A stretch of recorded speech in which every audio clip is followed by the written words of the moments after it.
The only sin you'll be committing this weekend is not going to see Sinners in theaters.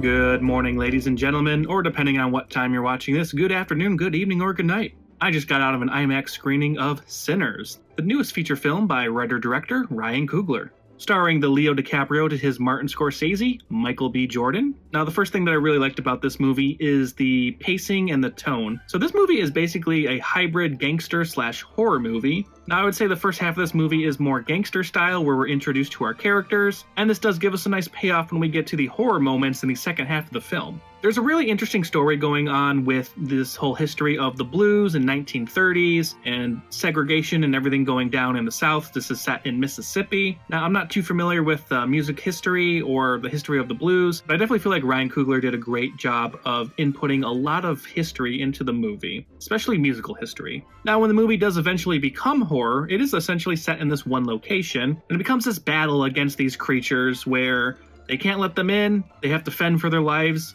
They just have to make it till sunrise. If you haven't figured it out, it's a vampire movie. And this movie does a good job of capturing some movies like Rio Bravo, Assault on Precinct 13, where basically these characters are stuck in this one place and the threat is outside and they can't let it in. Another great thing about this movie is the acting. Of course, you got Michael B. Jordan playing twin brothers, not cousins, Smoke and Stack. I mean, you gotta give him a lot of credit. When you're playing two different parts, that's gotta be exhausting. And this is not a short movie, and he is in almost every scene, I would say. To round out our cast, it's nice to see some familiar faces. Hailee Steinfeld, who brings back her southern accent that we saw once upon a time in True Grit. Delroy Lindo, a guy I haven't seen in a while, man. I remember him from like Gone in 60 Seconds. It was great to see him again. Jack O'Connell plays our main villain, and I really liked what he brought to the screen. It was something a little different. He made it stand out so it wasn't just kind of a generic bad guy. Alright, the thing that I love the most about this movie, and let my inner film nerd come out, is going to be the visual look. This movie was shot on film. Like I said in the beginning, I saw this in IMAX. I was just gushing in almost every scene. Now, the movie does this interesting thing where the aspect ratio actually changes between shots. It kind of reminded me when I went and saw Oppenheimer. There's actually a great video that Kodak released earlier this week where Ryan Coogler actually breaks down the different aspect ratios depending on what type of screening you're going to. I will put the link in the description. I definitely recommend checking it out before you go see the movie in theaters,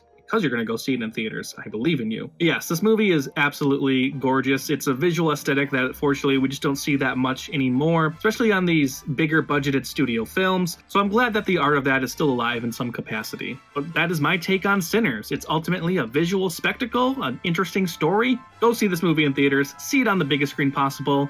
This is what IMAX screens are built for. Movies like Sinners. All right. See you, chump.